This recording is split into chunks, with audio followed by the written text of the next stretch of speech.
You're 19, sitting in a plastic chair at a truck driving school off a county highway, staring at a CDL manual that's 187 pages long. 2 decades later, a banker shakes your hand and hands you the keys to a 6-bay terminal your company just bought for $1.2 million. Between those two moments sits a career where the top 10% of truck drivers earn over $79,000 a year, where owner-operators gross an average of $221,000 annually, and where 57% of them say they'd do it all over again, and 43% say they absolutely would not. This is every level of being a truck driver in America and what it actually costs to climb. If you like breakdowns of how careers actually work, subscribe so you don't miss the next one. Level 1. The permit. You're 19. You failed the general knowledge test the first time by 2 questions.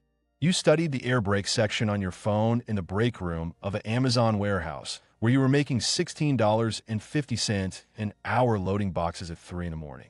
You went back. You passed. The permit cost you $50. The CDL school down the road cost between $3,000 and $10,000. You don't have that. A recruiter from a mega carrier called you back the same week. He said the magic words: "We'll pay for your training. We'll cover your CDL. You just have to commit to 1 year." You sign. You don't read the fine print carefully enough. The fine print says if you leave before 12 months, you owe them the full cost of training. Sometimes $6,000. Sometimes $8,500. It's called a training contract. About 40% of company-sponsored CDL graduates leave before the year is up. Most of them owe money they don't have. You don't know any of that yet. You're 19. You just want to drive. Level 2. The student seat.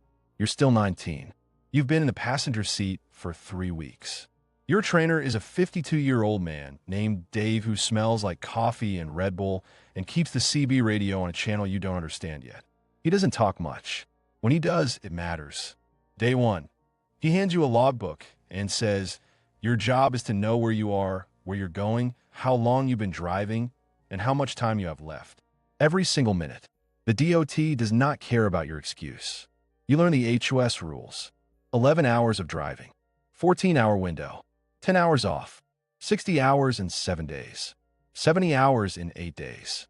You learn them like a religion because violating them costs your carrier up to $16,000 per violation and your license.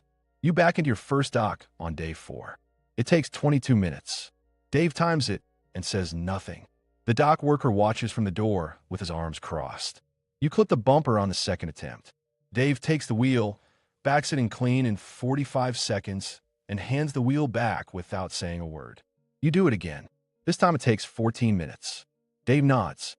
That's the closest thing to praise you'll get for the next 3 weeks. Your first solo load is a drive van from Memphis to Atlanta. 395 miles. You pre-trip the truck for 47 minutes because you're terrified of missing something. Dave set a blown tire on I-40 because someone skipped their pre-trip inspection is how careers end before they start.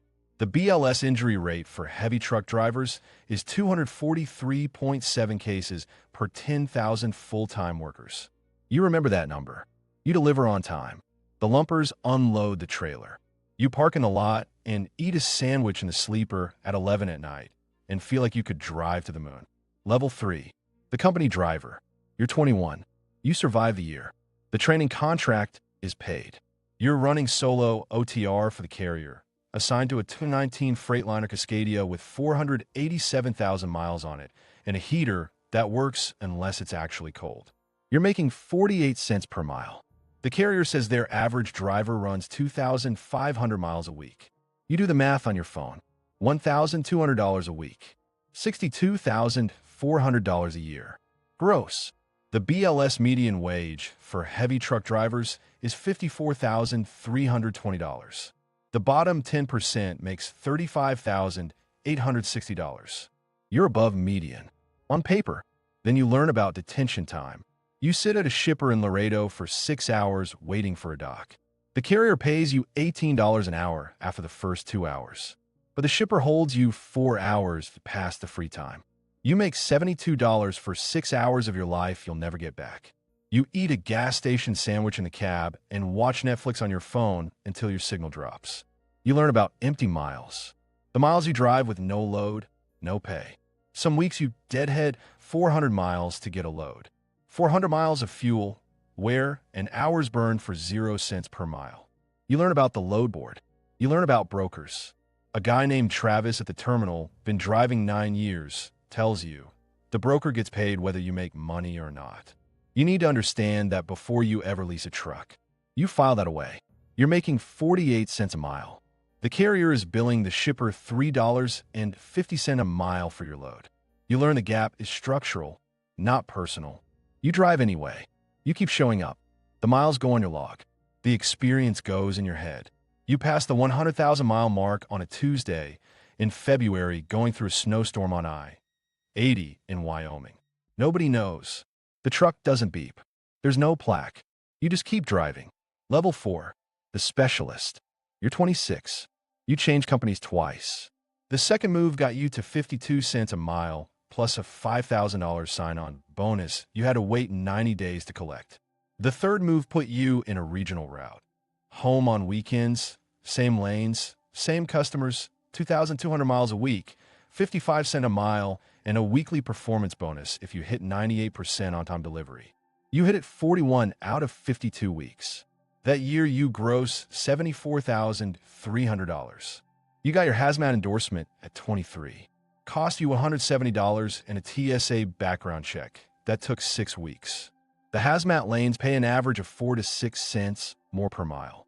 You added tanker at 24. Another $50, another test, another endorsement. Tanker loads pay 8 to 12 cents more per mile on average. You added doubles and triples at 25. You are now a driver other drivers call when they need advice. You know which truck stops have shower credits.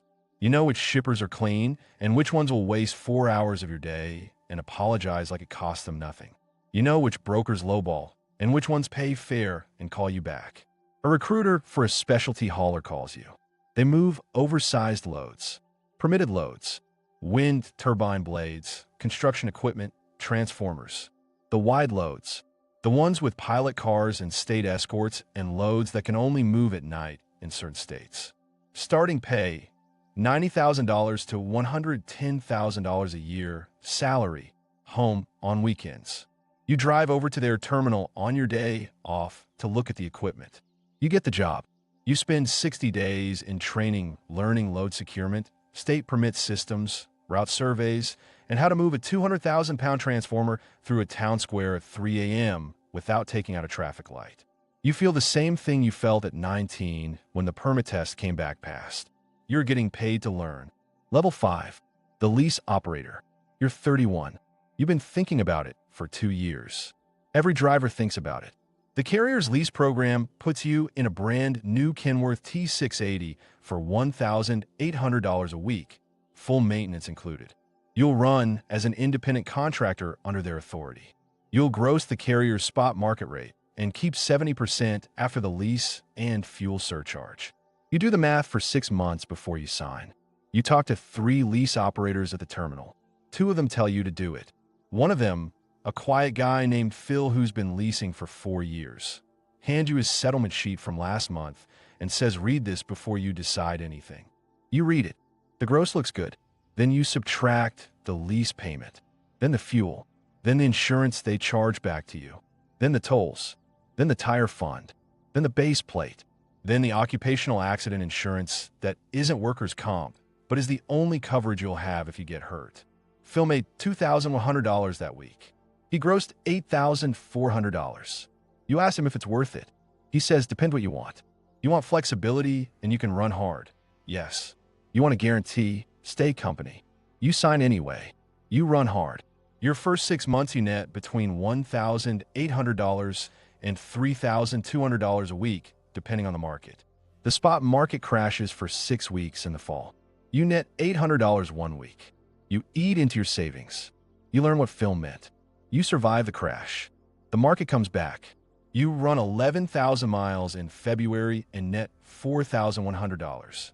The math works again. Then it doesn't. Then it does. This is the pattern of the lease. You meet a guy at a truck stop in Oklahoma City named Raymond. He's been an owner-operator for 11 years. He runs under his own authority. He books his own loads. He has 4 direct shippers who fill 80% of his miles at contract rates. He does not touch the spot market unless the rate is above $3 a mile. He grossed $287,000 last year. He netted $118,000 after expenses. You sit in the booth for 2 hours and ask him every question you can think of. He says, "The guys who make it never stopped learning and never ran scared." You file that away the same way you filed away what Travis said about brokers 10 years ago. Level 6. The owner-operator. You're 36. You bought your own truck. A 2021 Peterbilt 389 with 280,000 miles. Straight purchase. $89,000. You put $25,000 down. You finance the rest through a commercial lender at 7.9% for 48 months. Your payment is $1,580 a month. You got your own authority. $300 to file. $750 for the BOC. 3 filing and process agents. $12,000 a year for primary liability insurance at $1 million minimum. $3,200 for cargo coverage. $1,800 for physical damage on the truck. You are not yet moving and you've spent $18,000 in fixed costs before you turn key. You build your broker relationships. You sign contracts with 2 direct shippers in your lane. 1 chemical company, 1 food manufacturer. They give you 60% of your miles at $2.85 to $3.10 a mile. The rest you fill on DAT or truckstop.com. Both subscriptions, $160 combined per month. Your first full year under your own authority, you gross $218,000. After fuel, which runs you $78,000 for the year at the miles you run. After insurance, truck payment, maintenance, tires, registration, IFTA, ELD subscription, factoring fees, health insurance you pay yourself, and the quarterly taxes you're now responsible for, because nobody withholds for you. You net $76,000. You stare at the number. It is less than you expected. It is more freedom than you've ever had. Year 2, you gross $241,000. You hire an accountant who found $14,000 in deductions you missed the first year. You net $94,000. Year 3, you add a trailer, a 1953-foot dry van, $28,000 used financed, and stop drop hooking for carriers who own theirs.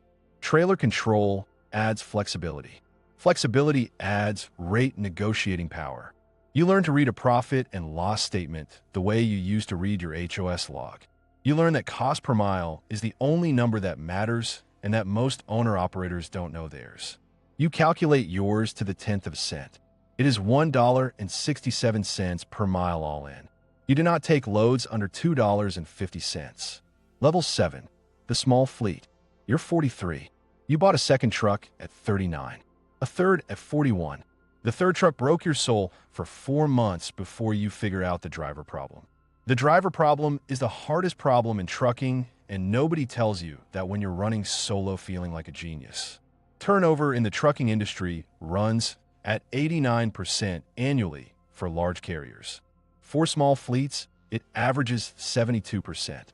You lose your first hire driver after 6 weeks because a larger carrier offered him 3 cents more per mile. You lose the second to a failed drug test. The third stays 14 months. You gave him a bonus at the 1-year mark. $1,500. He cried in your office. You realized you were the first employer who had ever done that for him. You learned that the loaded cost of a driver, wages, benefits, workers' comp, social security match, fuel, maintenance allocation, runs roughly 58 cents to 72 cents per mile for a small fleet. A 65% margin on a load requires you to know that number cold before you quote a rate. You know it cold. Your 3 trucks gross $680,000 last year. After all expenses, your business nets $142,000. Your accountant calls it healthy. Your wife calls it survival. You call it proof of concept. You join the Owner-Operator Independent Drivers Association. You start going to industry conferences. You meet carriers, brokers, shippers, other small fleet owners. You meet a man named Bill at a conference in Nashville who owns 22 trucks and a 12-door terminal he bought in 2014. He tells you the terminal was the move that changed everything. When you own where the trucks sleep, your cost structure changes permanently. You drive home thinking about it for 400 miles. Level 8. The terminal. You're 51. You bought the terminal. 6 bays, 14 truck parking spaces, a small dispatch office, a driver lounge with a coffee machine that works when it wants to. You signed for $1,200,000. You put $280,000 down. The bank carried the rest. You run 7 trucks now. A dedicated contract with a regional grocery distribution chain covers 60% of your miles at contract rates. You don't touch spot unless the margin makes sense. You hired a dispatcher. You hired a part-time bookkeeper. You have not driven a load in 14 months. The first week you owned the terminal, you sat in the parking lot at 5:30 in the morning watching your drivers pre-trip their trucks and pull out one by one. You drank bad coffee in a paper cup and felt something you didn't have a word for. Your revenue last year was $1.87 million. That was $310,000 after all expenses and your own salary. A business broker tells you the terminal and the fleet together would sell today for 2.5 to 3 times your seller's discretionary earnings. That number puts the exit between $1.10 and $1.4 million, not counting the real estate. The real estate appraises at $890,000. You're 58. The buyer is 36.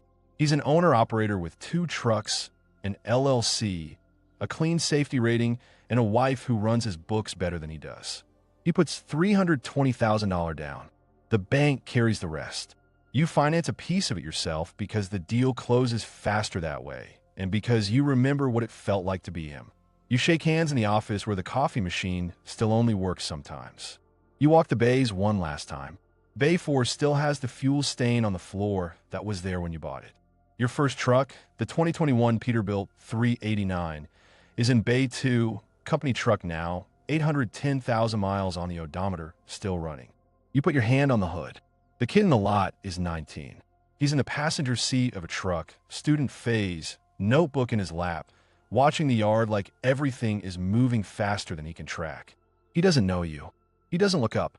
He doesn't know that the guy who just sold the building started exactly where he is, a plastic chair, a 187-page manual, and a recruiter who said we'll pay for everything. You just have to commit to 1 year. The check clears on a Thursday. $1,200,000 for the terminal and the fleet, plus the 15 years of distributions behind it, plus the house, plus the back surgery from 2020 because the BLS injury rate for truck drivers is 243.7 per 10,000 full-time workers, and you were one of them, plus the marriage that held, plus the 2 Christmases you weren't home for in your 20s that your kids don't remember and you do, plus every mile you ran scared and every mile you ran confident, and the 4.2 million miles between 19 and 58 that all added up to this. The industry turns over 90,000 drivers a year. The average driver stays at one company less than 18 months. There are 3.5 million truck drivers in America, and most of them are thinking about leaving right now. You kept showing up, load after load, mile after mile, year after year. That was the whole trick. The kid in the lot writes something in his notebook and turns the page. You drive home. The driveway is long. The garage has room for 2 cars now. There's not a single truck in it. You don't own 1 wrench. You don't owe 1 payment. You sit in the car for a minute before you go inside.